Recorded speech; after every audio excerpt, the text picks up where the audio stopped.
Pemirsa, saat ini Indonesia sedang dilanda bencana banjir. Di mana-mana seperti Manado atau Jakarta, hujan yang mengguyur tanpa henti membuat berbagai daerah terendam. Banyak faktor yang menyebabkan peristiwa malang ini, di antaranya rendahnya kesadaran masyarakat terhadap sampah, sehingga aliran air seperti sungai dan kali menjadi terhambat. Apalagi lahan hijau yang seharusnya menyerap air kini sangat langka.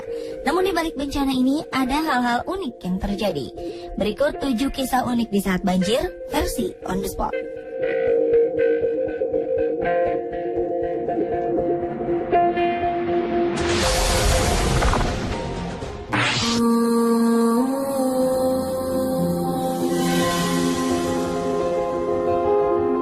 Hujan yang tak kunjung berhenti menyirami kota Blitar selama beberapa hari membuat Blitar terendam banjir hingga setinggi lutut orang dewasa. Namun bencana ini tidak menyurutkan keinginan pasangan kekasih Fatur Rahman dan Retno Anjani untuk menikah. Rencana pernikahan yang sudah disusun selama 1 bulan itu harus dilaksanakan pada tanggal 24 Desember 2013 dan tidak mungkin dibatalkan lagi karena menyangkut banyak pihak. Mau tak mau, pasangan ini akhirnya diarak dengan menggunakan perahu karet yang disediakan petugas penanggulangan bencana dari kota Blitar. Pemandangan yang jarang terjadi ini otomatis menjadi tontonan masyarakat sekitar. Walaupun demikian, acara akad nikah berjalan dengan penuh hikmat dan sakral.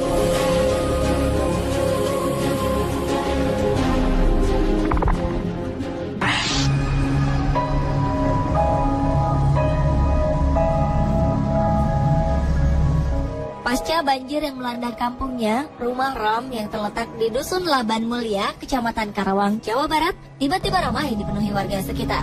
Pasalnya, Ram menemukan sebuah belut berbentuk unik. Belut ini memiliki panjang 40 cm dengan berat 3 ons. Hampir seluruh tubuhnya berwarna kuning keemasan. Pada bagian kepala, terdapat corak hitam di atas mata yang menyerupai alis. Karena bentuknya yang unik, sebagian warga ada yang menganggap bahwa belut ini merupakan titisan Putri Duyung. Bahkan ada yang meyakini air bekas penyimpanannya bisa mengobati berbagai jenis penyakit. Ram sendiri tidak tahu pasti apakah belut tersebut berkhasiat. Belut ini ditemukan Ram ketika dia sedang mencari ikan di sawah selepas banjir. Karena warnanya yang unik, Ram ingin memeliharanya. Dinas Perikanan dan Kelautan Kabupaten Karawang menyangkal bahwa belut berwarna kemasan itu sebagai titisan Putri Duyung. Diduga belut hanyut terbawa arus banjir yang terjadi di beberapa pekan lalu dan akhirnya berhenti di sawah tempat Ram menemukannya. Bukan muncul tiba-tiba seperti yang diyakini penduduk setempat.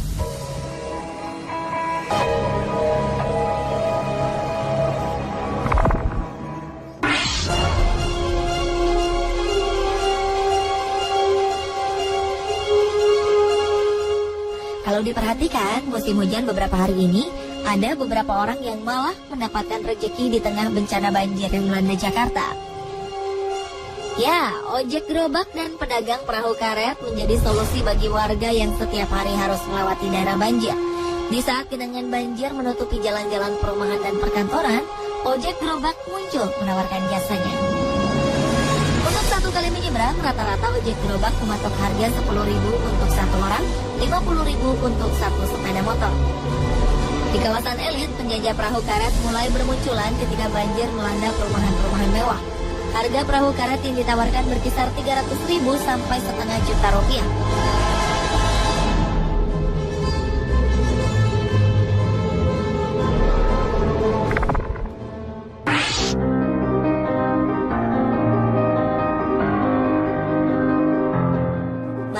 Kisah seputar banjir bandang Manado. Ada cerita mengharukan yang terjadi pasca banjir tersebut. Maksi Mamahit, pria berusia 52 tahun itu meninggal dunia setelah selesai membersihkan rumahnya yang kotor akibat diterjang banjir. Sebelumnya, saat banjir sempat surut di pagi hari, Maksi masih sempat membantu mengevakuasi barang-barang milik tetangganya ke tempat yang lebih aman. Setelah itu, daerah perumahannya kembali diterjang banjir. Tidak lama setelah itu, Maksi mengembuskan nafasnya yang terakhir.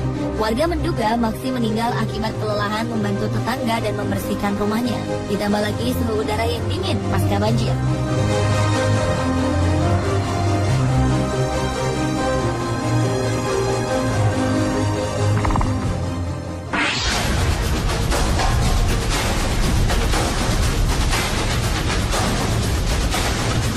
Banjir memang membuat kesal semua orang yang mengalaminya. Namun alih-alih menggerutu karena banjir, beberapa warga asing ini malah mencari kesenangan sendiri di tengah banjir. Daniel, warga asal Selandia Baru ini misalnya, hobinya berselancar langsung dipraktekkan di tengah genangan air di depan Bank Mandiri. Untuk menarik selancarnya, Daniel menyewa sepeda motor sekaligus dengan pengendaranya. Adegan ini otomatis mencuri perhatian orang banyak.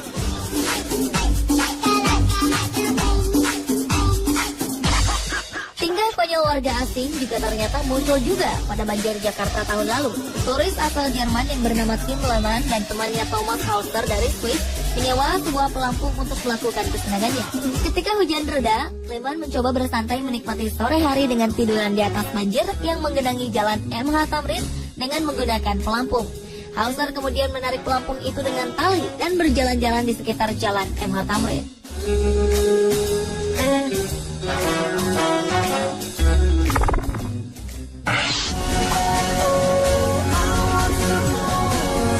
Di tengah kepanikan banjir, terkadang kita lupa dengan hewan-hewan yang juga menjadi korban banjir. Pemilik hewan peliharaan yang rumahnya kebanjiran kadang lupa membawa serta hewan peliharaannya untuk mengungsi. Inilah yang menggerakkan hati para relawan sehingga tim penyelamat hewan pun terbentuk. Dengan perahu penyelamat, mereka menyusuri pemukiman-pemukiman yang terkena banjir, mencari hewan-hewan yang terlantar dan kelaparan karena ditinggal majikannya. Jika hewan yang mereka temui masih aman dari banjir, tim penyelamat ini akan meninggalkan makanan agar hewan-hewan tersebut tidak kelaparan. Jika hewan sudah tidak aman lagi tinggal di rumahnya, tim penyelamat akan membawa mereka ke tempat penampungan sampai banjir surut kembali. Tidak hanya hewan peliharaan, hewan-hewan liar yang ditemukan pun akan diangkut ke tempat penampungan.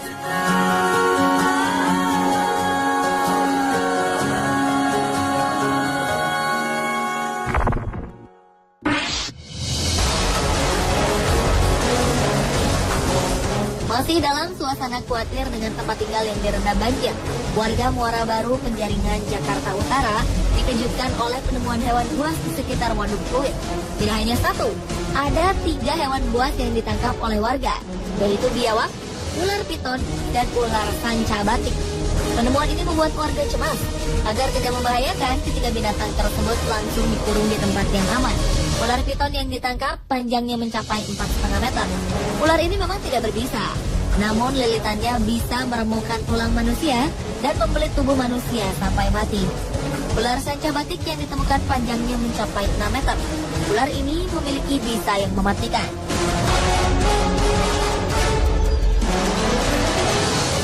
Pemirsa, itulah 7 kisah unik yang terjadi pada saat banjir versi on the spot. Semoga pengalaman banjir tahun ini membuat kita lebih peduli lagi dengan lingkungan sekitar.